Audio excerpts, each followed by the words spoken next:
शराब बेचने की पूरी तरह से यहाँ परंपरा रही है। जब आप शराबबंदी करते हैं तो वैकल्पिक रोजगार की व्यवस्था करनी चाहिए। जो छोटे-मोटे कारोबारी थे उसको रोक करके इसने बड़े-बड़े दारू जो माफिया थे उसको छूट दिया और अवैध कारोबार चलाया, जिसके चलते आए दिन आप देखते हैं कि हर 2 महीना 6 महीना पर कुछ ऐसी घटनाएं घटती हैं जिसमें जहरीली शराब से मौतें होती हैं। शराबबंदी तो ठीक है यहाँ, लेकिन बड़े शराब माफियाओं को उन्होंने छूट दे दिया है, ये सरासर गलत है, वो कंप्लीट बंद होना चाहिए। ताड़ी जैसी चीजें हैं जो आमतौर पे पासी जाति से जुड़े हुए जो लोग हैं, उनका परंपरागत रोजी रोजगार का उससे पैसा जुड़ा हुआ रहा है। पारसी समुदाय के लोग हैं, उनको ताड़ी उतार करके उसके रॉ मटेरियल के रूप में उसको इस्तेमाल करने की छूट देनी चाहिए। जिस तरीके से महागठबंधन की रणनीतियां चलते हुए नजर आ रही है, सारी जगह आप लोग साथ नजर आ रहे हैं, क्या लग रहा है सीट बंटवारे में सीपीआई माले के खाते में कितनी सीटें जा वो बुलंद करने वाली पार्टी है, इसकी सीटें बढ़नी चाहिए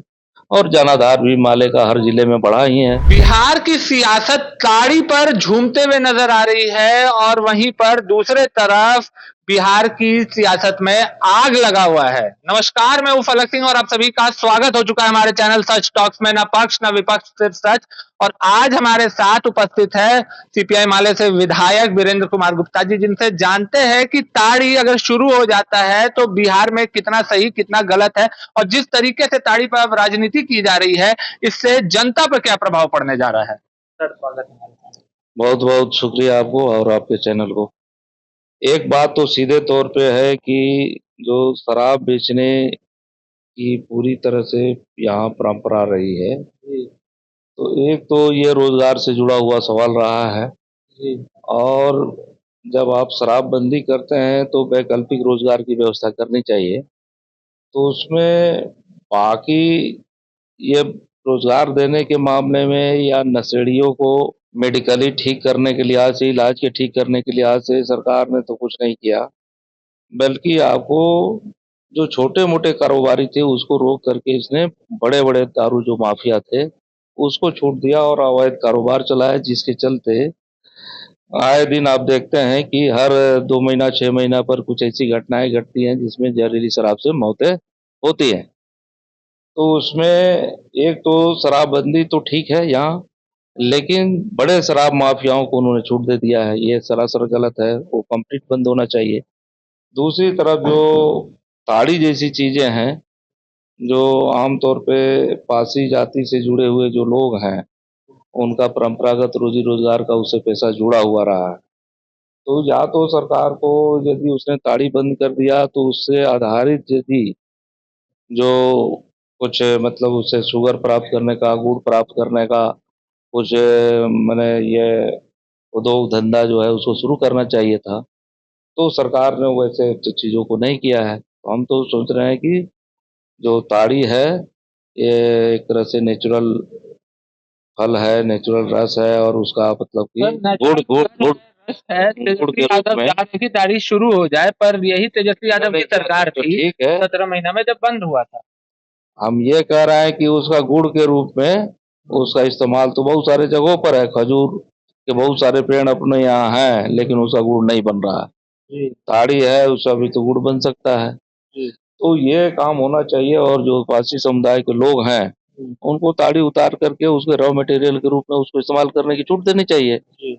हम तो ये चाहेंगे। पर सर, महागठबंधन की ही सरकार थी 17 महीने, जब ये समर्थन दिया था आप लोगों ने, हाँ, तेजस्वी यादव ने बिल्कुल, क्यों दिया बिल्कुल। था? अच्छे काम भी किया, नौकरियाँ दी गई, बहुत सारे टीचर लोगों की बहाली हुई।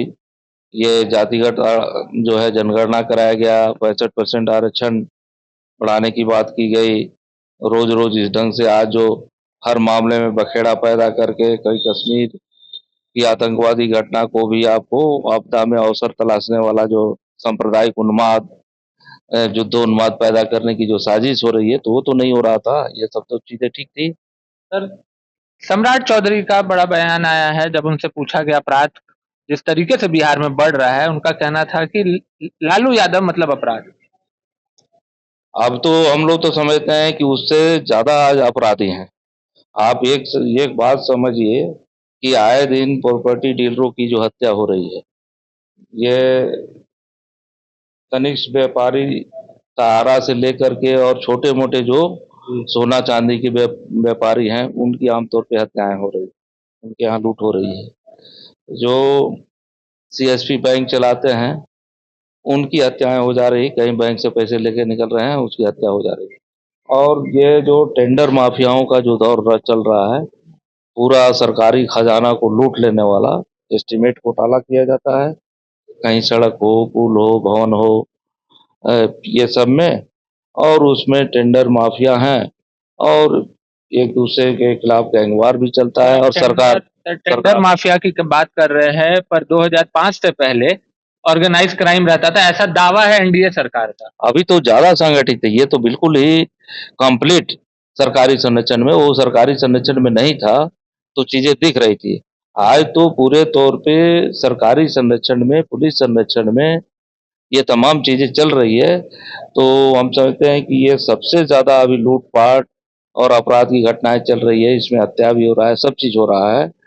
और ये इस सरकार में जो जो सोना चांदी के व्यापारी हैं, जो बैंक संचालक हैं, जो प्रॉपर्टी डीलर हैं, जो सब ठेका पर काम करने वाले लोग हैं, सब पर हमले हो रहे हैं और आम नागरिकों पर भी हमले हो रहे हैं। और खासतौर पे दलित जो महिलाएं हैं, जुतियां हैं, उनके साथ बलात्कार और हत्या की घटना, दलितों के हाथ काट लेने की घटना, सब चीजें तो खुलेआम है। सामंती अपराध से लेके तमाम चीजें खुलेआम है। चलिए सर, जाते जाते आखिरी सवाल रहेगा सर, जिस तरीके से महागठबंधन की रणनीतियां चलते हुए नजर आ रही है, सारी जगह आप लोग साथ नजर आ रहे हैं, क्या लग रहा है सीट बंटवारे में सीपीआई माले के खाते में कितनी सीटें जा सकती? अरे एग्जैक्ट कुछ गिनती के रूप में तो नहीं कहा जाएगा, लेकिन कुल मिला करके माले का एक पूरा जन आंदोलन है, पूरा जनता में एक अपील है और लोग इसको मतलब हर जो तबके हैं, कोई आशा का लाखों लाख परिवार है जुड़ा हुआ, रसोईया का लाखों लाख परिवार है जुड़ा हुआ, खेत मजदूर हैं, किसान हैं, तमाम सेकुलर लोग हैं, तमाम मतलब कर्मचारी, डेटा कर्मी, ठेका मानदेय संविदा वाले जो लोग हैं, तो ये ऑल ओवर जो है, ये हर जगह से आपको एक ऑल ओवर पार्टी का एक समर्थन है। लोग समझते हैं कि हमारे हक अधिकार को बुलंद करने वाली पार्टी है, इसकी सीटें बढ़नी चाहिए और जनाधार भी माले का हर जिले में बढ़ा ही है, तो स्वाभाविक है कि सीटें बढ़ेंगी। पर कितनी सर, मतलब कि 29? अब यही तो कह रहे हैं कि एग्जैक्ट कुछ गिनती नहीं की जा सकती है, सीटें बढ़नी चाहिए, लेकिन हमको लगता है 50 के दायरे में तो होनी ही चाहिए, है ना, चूंकि महागठबंधन में बहुत सारी पार्टियां हैं, तो ये होनी ही चाहिए।